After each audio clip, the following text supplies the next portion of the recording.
Same over here.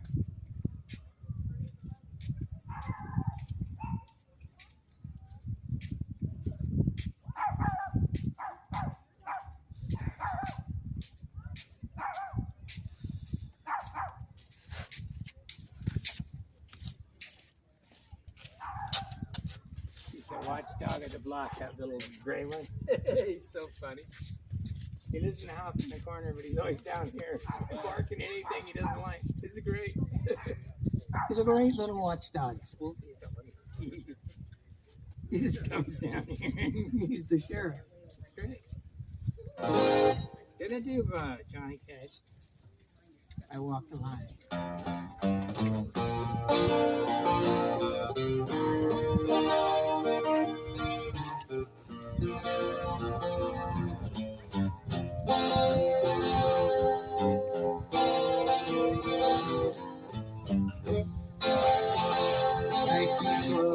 Close watch on this heart of mine.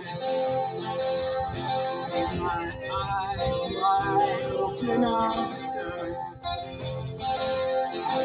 The ends out for the tide that binds. Because you're mine, I walk the line. Hi, you guys. Hi. Happy New Year.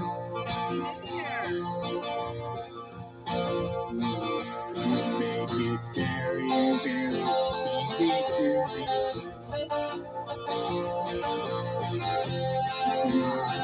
Alone when each day is through, and I'd admit that I'm a fool for you. Because you're mine, I walk the line.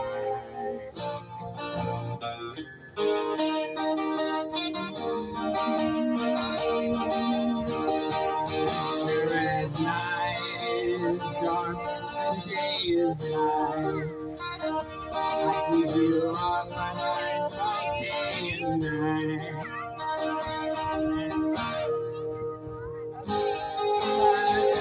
Things that it's right. You're mine. I walk right.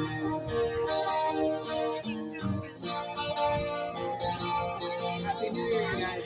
I love that football. You know, my first passion was football, and then music. And those two went pretty good. Well, now it's electric bikes, too. And, of course, surfing. Good. See you guys. You got to be busy when you're growing up around here. Bye. Happy New Year, and bye. Okay, here we go. Back to the song.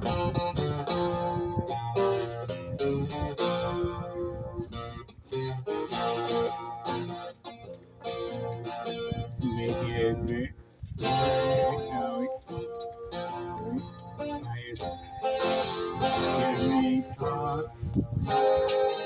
I better take it from the top. Go back into the top key and do the night again. As sure as night is dark and day is light, I'll find you on my line both day and night. And happiness I know proves that it's right. Because you're mine, I walk the line.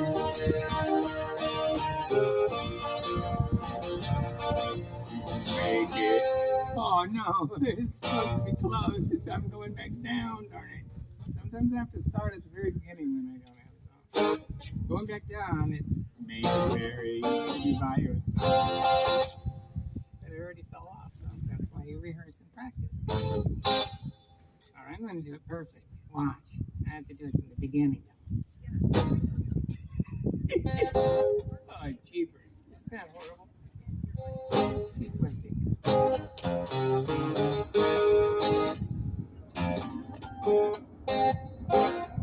Alright, this is why people don't do it anyway. It's key changes and it's hard to do and it's got the country beat and all the parts are like juggling, and if it comes apart then you just might as well start over. So here we go. Buddy Princeton, take 2, or maybe 4. It's 2 for complete takes. Here we go.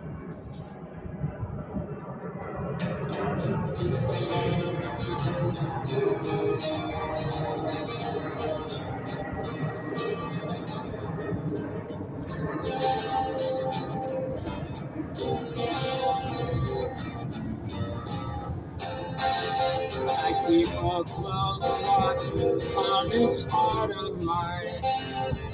I keep my eyes wide open all the time. I keep the ends out for the time that mine. Because you're mine, I walk the line.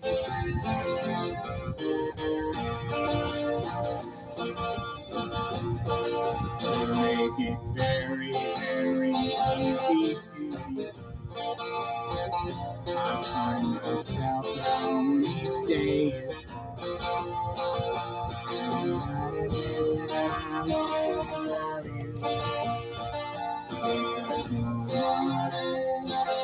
I walk the line.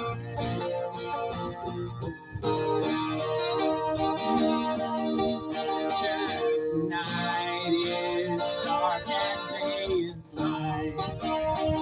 I keep you on my mind both day and night. And happiness that is right. Because you're mine, I walk the line.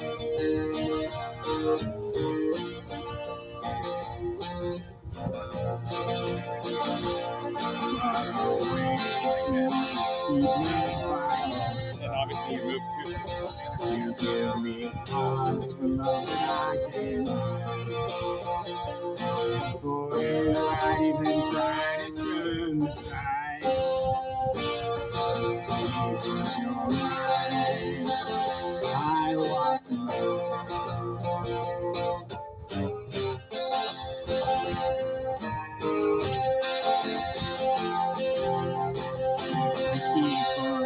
close watch on this heart of mine. I keep my eyes completely fluid. Oh! Couldn't make the last key change. Ah, gotta dial it in more. I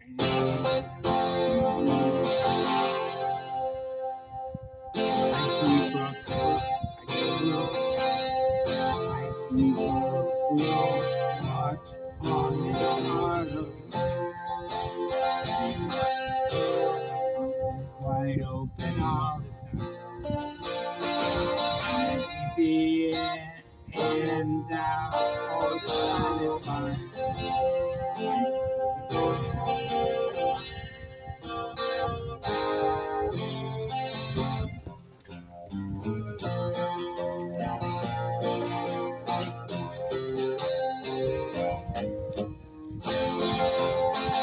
I keep a close watch on this heart of mine. Now, why can't I do that the last time I tried that? Fine. Music is almost like golf. You can do it great one day and the next day it's a little worse. All right, here we go. Johnny Cash, take 4, Ring of Fire. No, I already did that one. This one is Walk the Line. This is the reason people don't do it. All right, I can do this.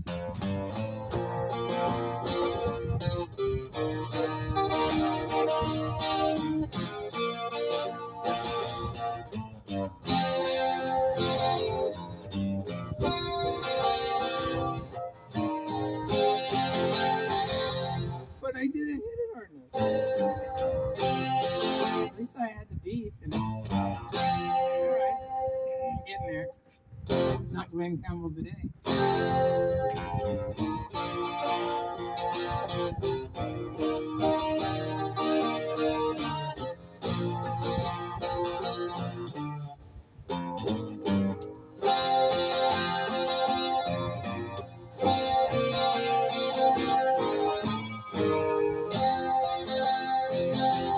Got every note that time. Hey there. Right, here we go. I keep a close watch on this heart of mine. I keep my eyes wide open all the time. I keep the ends out for the target line. Because you're mine, I walk the line.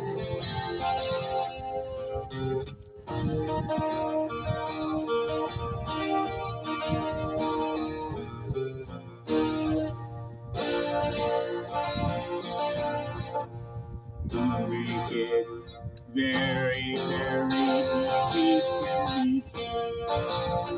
I find myself alone each day. And I hate that I'm a fool for you. Because you're mine, I walk the line.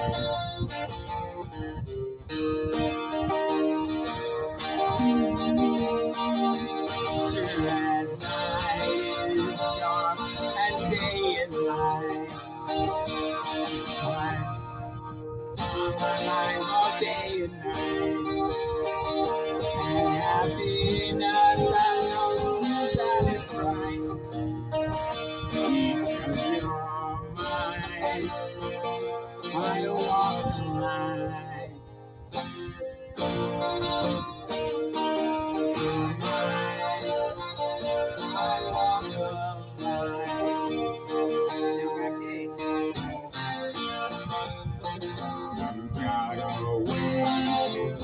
Keep me by your side. Let me talk for all that I can buy. And for you, I'd even try to sympathize. Because you're mine, I walk the line.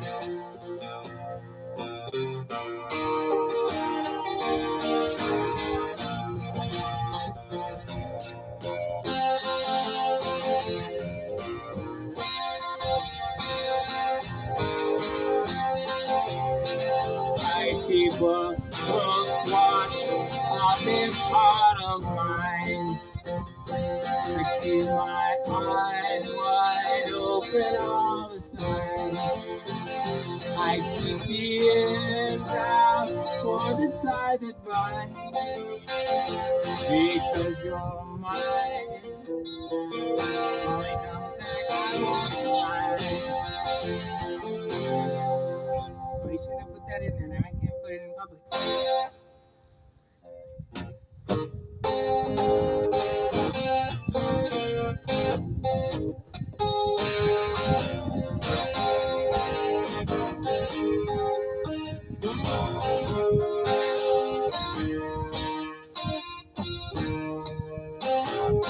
Feel like a giddy kid, just like a giddy kid. When I'm standing next to you, I feel like a silly cat, a doodle and all wet. When I'm standing next to you, I really don't quite know what to do. I must be a drunk with my heart beating hard. I don't recognize the tune. I think I want panic overload. Try a little interlude. Well, I'm just a schoolboy coming up with you. Can't fight it, can't hide it. I think I'm falling for you.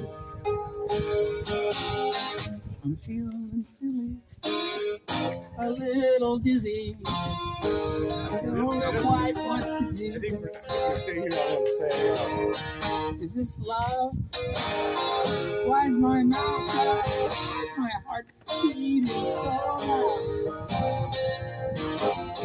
I don't know about much, but I know what I like. It's better than art. You can't melt down on a sunny day. It's not made of sand, it won't slip away. And I'm feeling giddy, like a kid in school. I wanna break the golden rule. More than just physical attraction.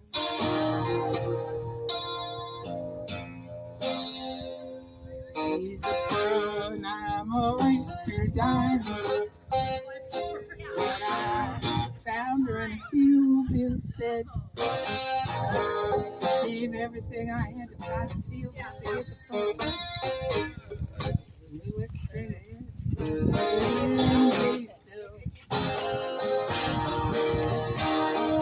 My heart's beating faster. I'm on overload. Next thing I can see a million miles. She's smiling at me. Still just dizzy. Got to be the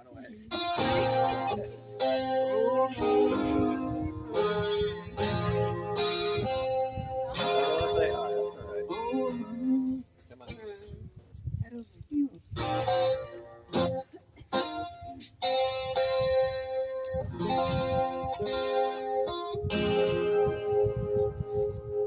Buddy Princeton. Oh, dizzy. That's a saver. Original freestyle at Balboa. Yeah. So Chris built this beautiful sandcastle. There is great strength in community. Chris Crosson, CROSSON.com. You can see it and all the others.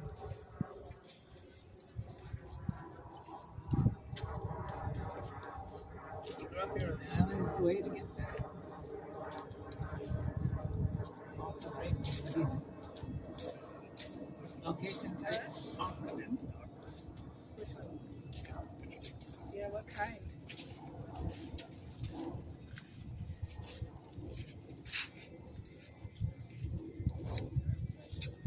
Can't wait for the house clean. One's like a little raccoon. Having the best. Wow. Okay, so the truth is Jesus, right? God is love, right? Let's think about love. Let's think about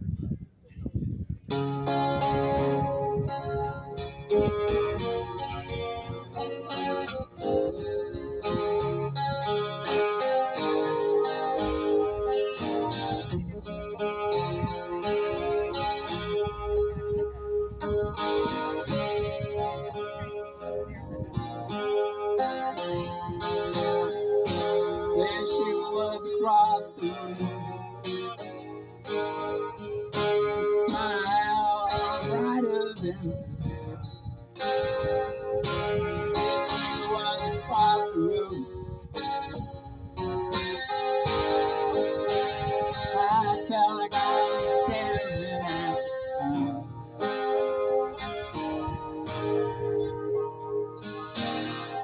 I crossed that room and said, would you like to dance? And she said yes, and it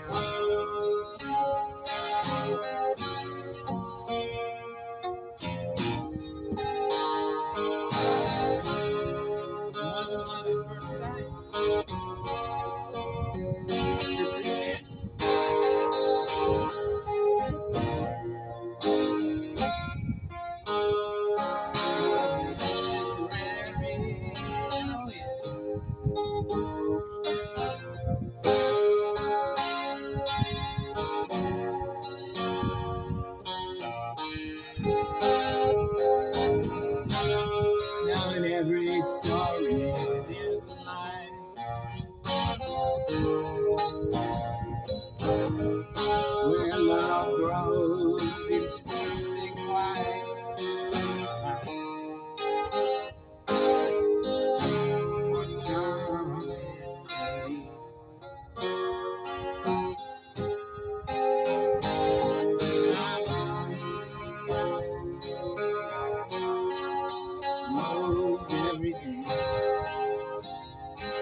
Before I knew what love was really like.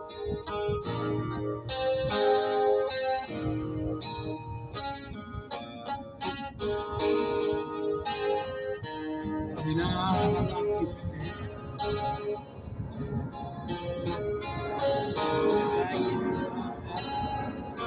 to celebrate with him.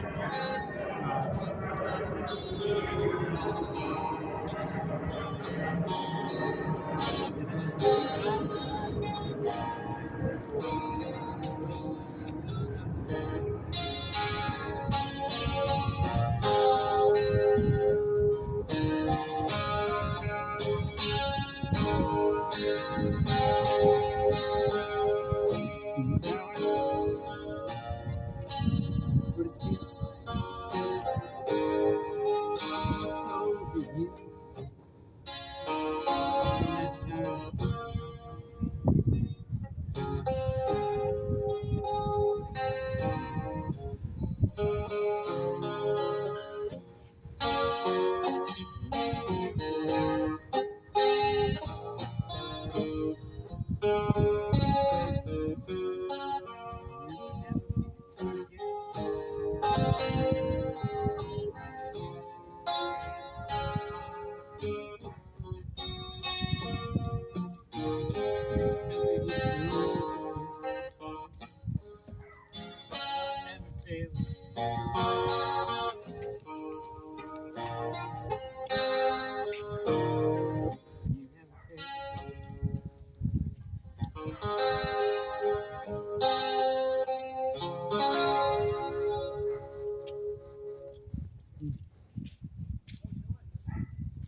So that was pretty wrong.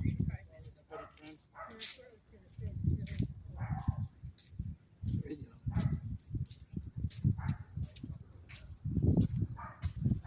Yeah, this is all the different stone, sapphire.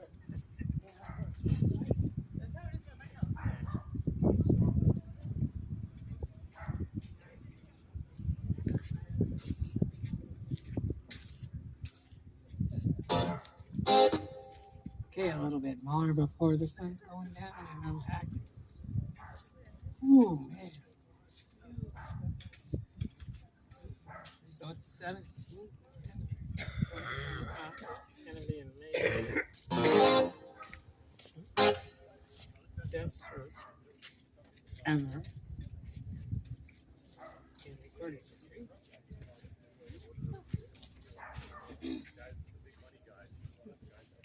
Love your music. Thank you. That's what I do for stuff. Yeah, I just wrote that song to my wife.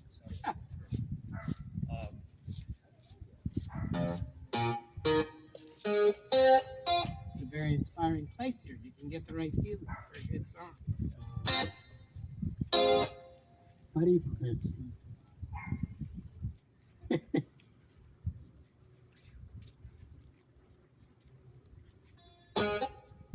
Okay, so I think I'll do some finger styling and do that. I was starting to do.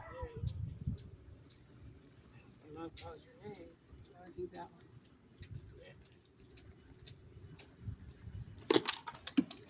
Oops. I should have put that. Need help? I got it. Yeah, all right. Yes, nice stretching. All right. Thanks for that. Someday. Okay. It's good to be able to touch the ground, but not too fast. So 3 e-bike accidents in a year and a half, and well, I did a push-up each time. I mean, I came over and I had the helmet on, but let's face it, it's at birth. I don't get that birth unless you're in a football mask. I digress. So this is really what, Wes Montgomery did this way before me, but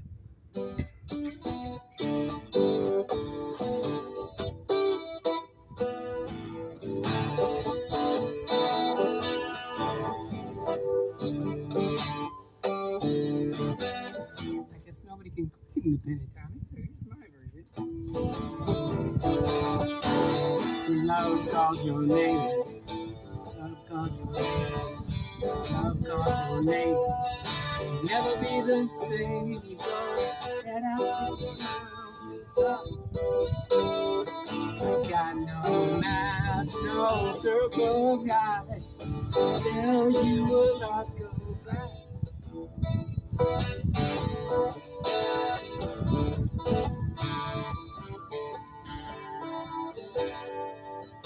Love calls your name. Love calls your name.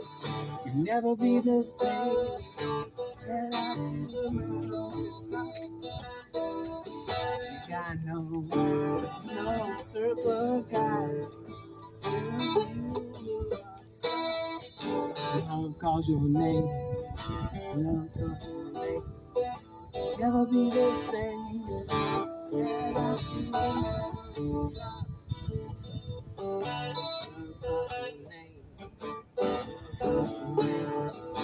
Never be the same. You go head out to the mountaintop. You go there, no freezing rain.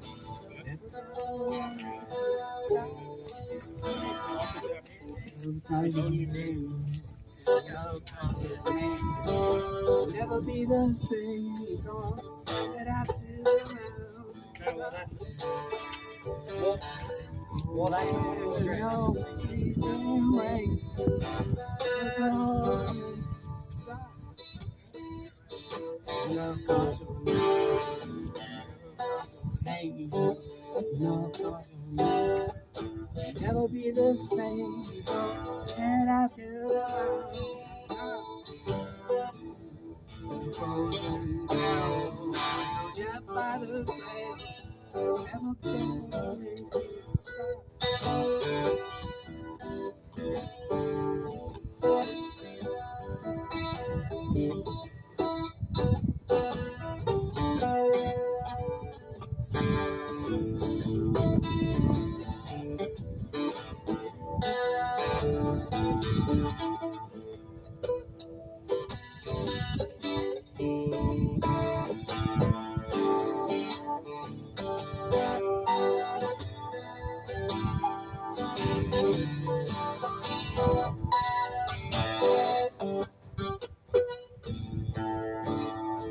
Love calls your name. Love calls your name. Never be the same. You go head out to the mountaintop.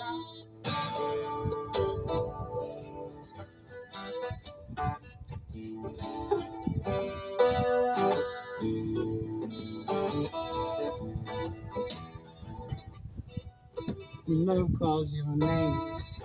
Love calls your name. Never be the same. You go head out to the mountaintop.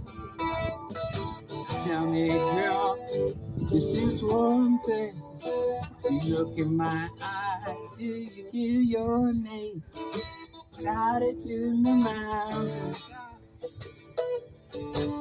And while you're here, why you just can't stop?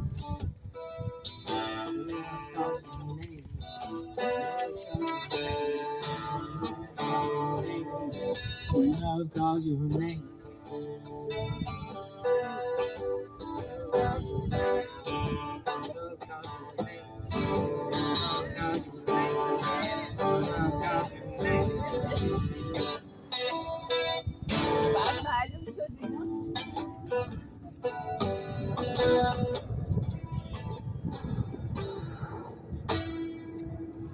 Love calls your name. It's by me, buddy Princeton.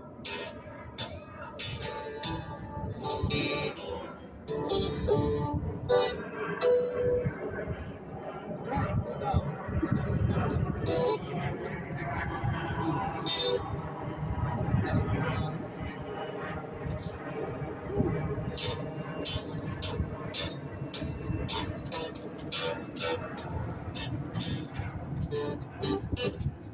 Time to take one more time.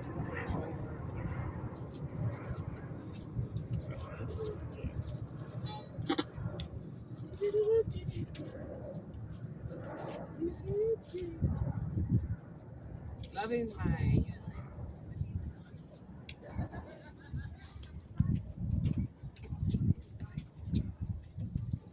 fine stuff. What am I getting? Good. Okay.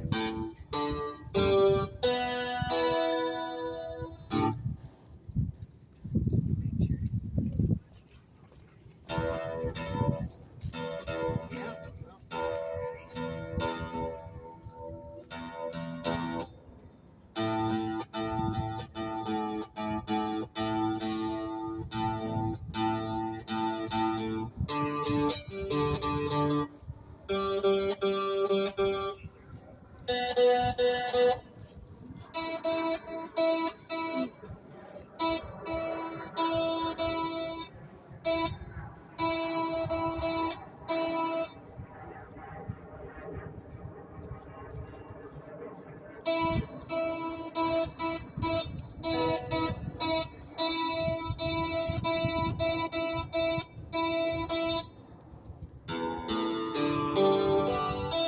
That's it, dog. That's it. Super high. Get one. Get one. You know where the rewards add up to 8%. That's what I'm saying right now.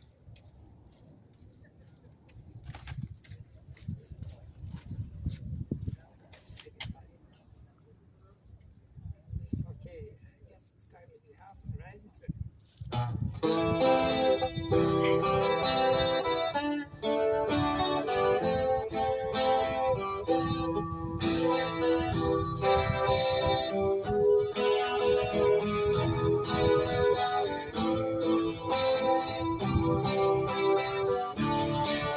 Princeton here.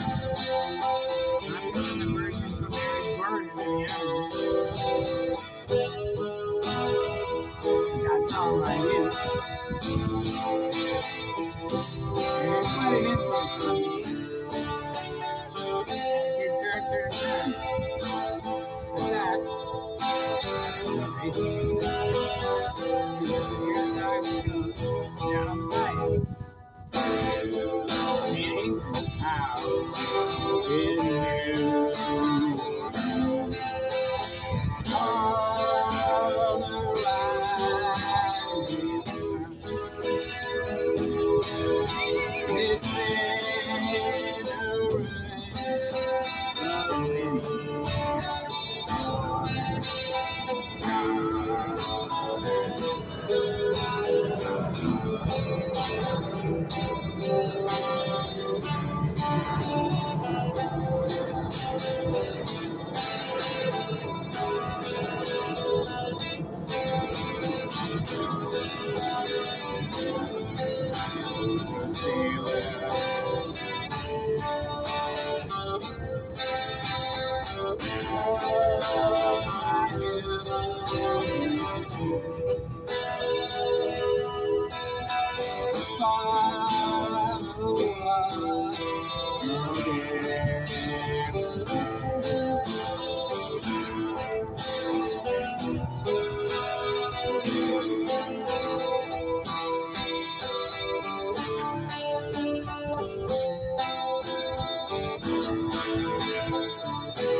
Now I'm going back to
Woo!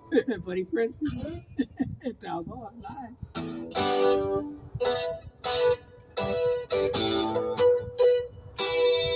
Woo! All right, that's the best I think I've done on that song for a while. Sound good? Thank you. That's what I still do it for. What a beautiful day, huh?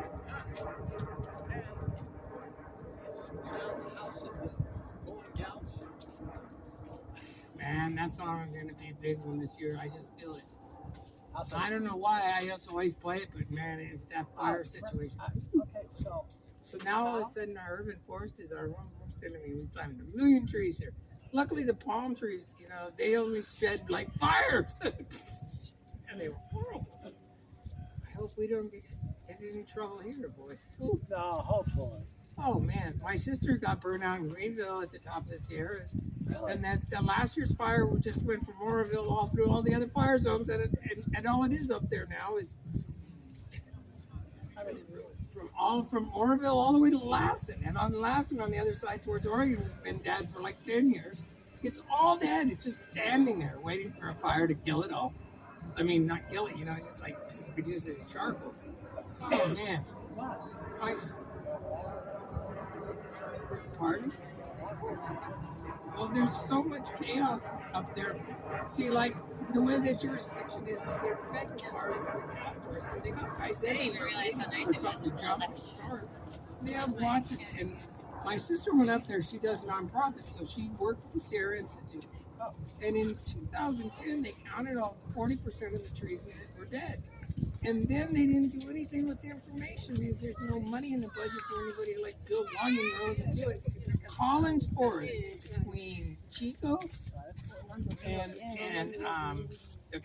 college down there in the valley, and on the left side of as it goes towards Lassen and Lake Amador, it all survived because they're logging it and they're cutting the underbrush.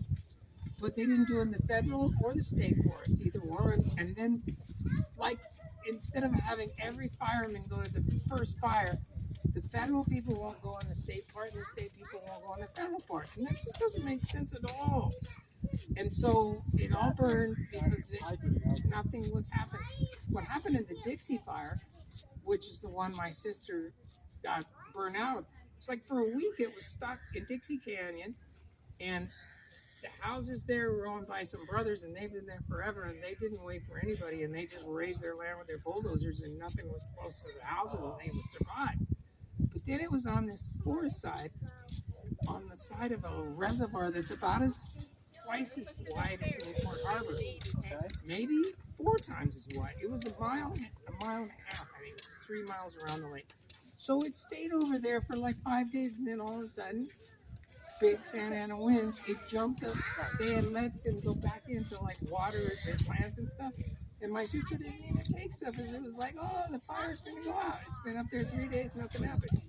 It jumped the lake, and within 45 minutes, it swept out of the valley. And only the rich people that had farms and were out away from trees survived. And everybody else got wasted. And between the toxicity of the soil and between the time they have to do it, I mean, FEMA came in and they just took all the topsoil out that was toxic. And that was really great. They only have like a 3-month window, and they worked like hell, and they gave everybody trailers. But then when that aid ended, all 5 insurance companies won't write insurance up there anymore at all. And I even have from 2020, I went up there in the pandemic because it was either safer than in a crowded place, except everybody up there didn't wear masks, and that was not that safe, so I just stayed outside. That's okay. But they had a fire. They had a day where there was thunderstorms, and the fires, there was no rain from the thunderstorm. It was just the lightning, and there were 1,000 fires, and all of a sudden, the smoke just turned gray because there was one just 20 miles from us that was huge, and dang, it was right by Lake Almanor, and it didn't end up coming any closer, but I had to leave because I had bad lungs. And I raced down the 71 while the fire was jumping from. It was on the other side of this canyon. It was really steep and 30 miles long. And then I was traveling. I mean, I was filming at 85, but as soon as I put that down, I had Corolla S, and I was doing 95 or 100, 110. Because my sister ended up going towards Quincy instead of down the canyon, and they got stuck with fire on both sides of the road. And luckily, it's so remote, there was no such thing as a traffic jam. They just kept rolling through it, and they were in a pickup truck with their windows rolled up, and it was horrid. Wow. Oh, man. And then she was without a home for 4 years, so she bought in Crescent City because it's ocean on one side. And it seems pretty safe, except they had bad tsunami. The whole downtown is like open because it was, Alaskan earthquake wiped it out. It's tough. Man, we've made it 40. I've been here 38 years since my wife was born down there, and went to Newport L, and then they moved away for a while. Newport L? Yeah. My kids went to Newport L. My wife went way back in the let's see, she would have been in the 63 or something, mid 60s. I sent my kids to. It's a great school. It's the only thing of it. It's the only school in America on the water. On the water. I went to HPA on the Big Island of Hawaii. What my parents. How did you? And they sent me to Arnold Palmer Golf Academy too. And my mom was a concert pianist, Columbia recording artist. So she had me on piano at 6 and cello at 7, 45 minutes a day on each instrument. And she did it so our brains would develop, my sister and I. But I didn't know she was so famous growing up in Santa Barbara, playing as her son and daughter. She would let us play last at all her shows around town, like at the Libero Theater, at the Fox Arlington Theater, all those. And I didn't realize she was the most popular swing arranger after World War II when she was in the Portland Symphony. Really? And then when I was 26 and I had a chance to go to the No New Tours with Jackson Brown, Bonnie Raider, and my songs and stuff. And she took me and introduced him to selling songs, and then my mom goes, "Oh, this is your big break." Show him you can play his songs on piano. And I'm like, "Mom, I can't." She goes, "All right, you got 3 weeks. I'll teach you 3 of his songs. Pick what you think you'll do." And I knew Sisters of the Sun was like a rally song, and so I picked that one and Running on Empty, and I think I picked. I forget the other one. Mountain of Sorrows was the other one. And I was glad he didn't do that one because that would have made me cry. Well, we gotta be about the same age. Yeah, I'm 71. Okay, I'm 60. What am I? 60. That's so us. I hardly keep track. You know, if you do the math, if you take your Social Security at 66, unless you have a lot of income, you're going to get a better deal because you won't break even until you're 83. And if we don't make it to 83, and after 83, who cares? Right. You know, so I think it's almost sinister that everybody gets advised to let that stuff build up. Right. It's not right. At 62, I took mine. And with the cola, it just kept going up anyway. And all it is my fun money. Right. They pay for my electric bike and all my extra new I stuff. think it as my All right, you take care. as Okay. my for the kids. Yeah, and luckily, Which the kids are. Oh, yeah, and I mean, it's just they have them. like it's an important program. Was my dad died overnight of his third heart attack when I was only 10. My mom got money. We got money all until we got 22 or something. And at that time, I mean, it was really changed my life completely. And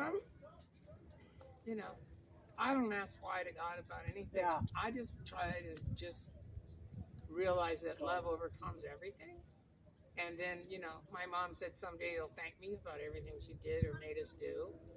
And she didn't never add that it would be every day, all day.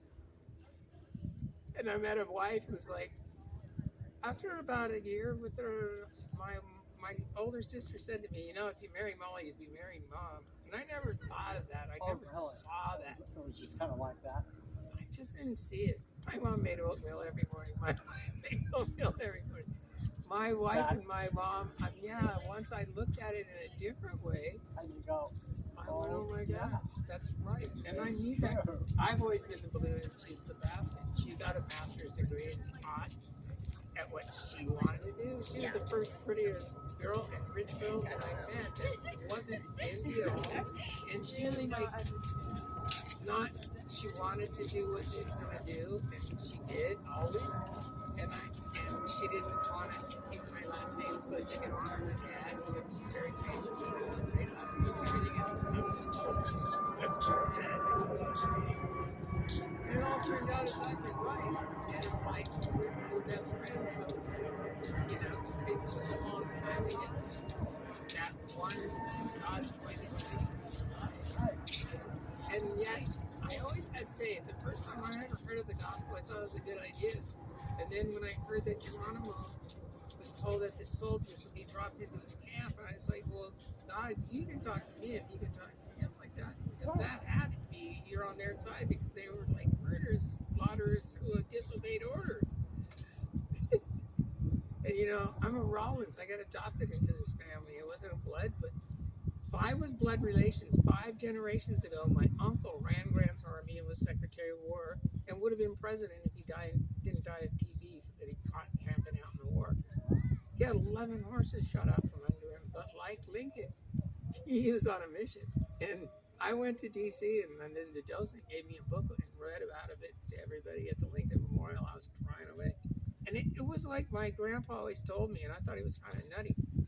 I'm the first Frederick Rollins, your dad's the second, and you're the third, and you never disgrace that name, that family name. And I thought that was like everybody's grandpa would say about their name. And at his funeral, I said that, and one of my uncles goes, oh, you don't know anything about it. And what it is Frederick, your great-grandpa, camped in the Civil War with Frederick Grant's oldest son, Ulysses S. Grant's oldest son, Frederick. And so as soon as your grandpa was born, he was named for his best friend, And it's a hybrid of both names. And if you ever are a liar or you go to jail or anything, you're really screwing up sacred family name. Since I was like adopted, I was like, okay, I'm not going to do that. And it turns out I just wanted to do. My mom sent me to Hawaii Preparatory Academy simply because I was so good at math from all that classical training. I had a 790 math SAT. It was second highest. Bill Gates is the only one that beat me. And there were 3.6 million students. Think of that, a line from here to the power plant of people, shoulder to shoulder. And we were fast processing information than they are. Right. And I knew whoever that was, I was going to collide with them. I raised money and caught the IBM president in on the first broadband in the United States. They raised the money in the Lido building and a bunch of other buildings because the state thought we were a fraud for a while. They just didn't get it. We even showed them the airwave auctions. We were like, you've never heard of the airwave auctions? Like cellular phones or anything? That had happened in the 80s, and they were in the 80s. You know what I mean? Like, the police were thinking when we were selling, like, what we were doing is we were doing a settlement group and filing, like, $10,000 minimums. We were filing millions of dollars in the airwave auctions. And they had already happened in the 80s in cellular. So everybody knew it was valuable, right? Except the state somehow thought we were a boiler room instead of like a legitimate thing. And I'm like, when they were trying to like make anything of it, when they came like undercover people or something to be trained, because I train the salespeople, I was like, are you kidding? This is IBM's like head of the guy who's building it. You want to just email Brooks at IBM. You know what that is, right? They didn't even know what email was about yet, you know? We were one of the first 500 websites. And so to this day, I consulted on the side and brought it up, and I said, I get credit for everything that ever gets done. And it's called Spectrum Jockeys Production. And it's just me. And it's like that apartment right there on top of the entire web. Everybody under us, you know the red dot camera that changed everything? That's a computer. That's Max Digital. I'm at a ball game, and his son and I are playing, and he's going, I'm getting a Bentley next week. And I go, what's your business? And he tells me, and as soon as he says the name of his business, I go, you're the smart guy who said you do free computer backup for anybody using it forever. And then you went to Hollywood, and you got Toshiba, you got to Sony, you got everybody for all the monitors and memory, and you have 80% of the business. And he goes, who are you? And I said, I'm this guy, smart guy. Do you know the guy? And then the guy that Rob, he was right in the building on Old Newport when he did Endless Summer 2. He produced that movie. And I meet him walking. He's playing with my neighbor's supposedly vicious dogs. And so I see he's smart too, and he can get away with that. And I said, who are you? And he tells me. And he goes, I do live streaming. And I was already in on it. I mean, what it was going to be and everything. And I said, okay, I want to deal with you right now. Do you know the guy who's doing the camera service that needs the bandwidth? And they didn't know each other. So I put them together. And I said, I'm not going to work there. It wouldn't be fair to take money. Give me credit. Spectrum Jockeys Productions. It's a triangle. It's you two. You can do everything. And they can. So to this day, I have this reputation like Wizard of Oz. Because I was there when Berners-Lee came to the airport. And I sat right in front with my little placard that said Spectrum Jockeys Production. This was like 90-something, maybe 2 or something, I forget. But when I read he was coming in, I was right there in front. And by the end, the LA Times and everybody in the press was just me and him. I was like a side man. I asked him every question about the web. And I had one of the first 500 websites. So figure it. It's like that was the rocket, and it already went off. And there are 20 companies now that are paying to outrank me because of all the press and all the things I did first. And all I have to do is call an attorney and go, okay, now get a penny from all of them for the clicks. And I'm making a lot of money. And I haven't even wanted to do it because it's just too. We did okay, but I am going to do that because it's all. Everybody now sells ads, and they have to have flow. And I asked Buddy Princeton and being in the No Nude Tour with Bonnie Raitt and Jackson Brown and everything, and all the people I networked with, they have flow like 7 million videos at a time in a month. So I just plug it into them for a week, and my thing goes. And like I used to use SBC Global. Like they promised free everything, and then they went back on it. And they tell everybody they didn't have any passwords for them if they lost it, and people believed them. And I was like, you're trying to tell me I don't know my own password. Look who I am. And then they went, well, okay, and we, Mr. Rollins, we'll be honest with you. Yeah, we're not giving out new ones. And yeah, we locked you out. Oh, did they begin there? And it's I sinister because I had one of the first emails ever, and I had a database from like 30 years that's in there that they locked up. But it's AT&T. They've screwed us before. We were partners with Nortel, and that was our biggest mistake maybe because no one else had the towers yet, and they're the Canadian phone company. So as soon as Bush came into office, he pushed the tech price by saying anybody that's deploying the internet is slowing it up because they have to borrow the money. Well, yeah, we got $38 million. We set up the towers and the server in LA, and it was the first emails and first everything for everybody. We had the first 10,000 customers, and we were at 1 Main Street in Irvine. And the state was finally realizing, these guys were legit that we thought was some scam. We got a thing going there. And it was all about an FCC attorney from Brigham Young University. He lived right over there, John Marple. And, he knew what the airways were going to be. And I saw my mom. My dad died, and my mom had to invest all the money. And she showed me what to do. And in the cellular, she bought in for $5,000. She got $45,000 back in 2 months. Break bought all their licenses for San Luis Obispo.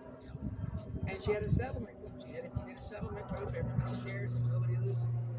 So here it was, 93, 9 years later, and I knew exactly I had a legitimate thing. And as soon as I saw there was like 10 mentions of this guy, Brooks Freeman, in the database from the SEC. And so I'm calling him, and I get 4 offices at IBM. You know, he had like 4 secretaries, but I've been on the phone for a long time as a salesman, and I'm like, where are you now? You know, and she tells me the city. So I start tracking the headlines, and every time there's a press release about the new broadband computer, he's in that town that day, and I guessed it, man. I said, Brooks at IBM, 400,000 people. He must be the guy that's making it up, like the brainy guy. And he was. And it was so top secret that I found out later we couldn't have put anything in emails. We could only talk on the phone from other people. And they thought I was maybe a spy from Apple or from another country or something. Because I was reading I was reading everything, and I knew the internet would change everything, like the railroad for our time. And I was 40. So I just hit the grand slam home run. I was at the right place at the right time. And my wife was like, you can't just be a musician while I'm, you know, middle class and need, you know, have a good life. And I was like, so I'll sell stuff. And, you know, I went to the Catholic Church and found this listing, and I go over there, and it's a legitimate deal, an investment. And I was a loan officer at the time in the Lido building. Oh, really? I had 11 loans open in escrow going, you know, like refis.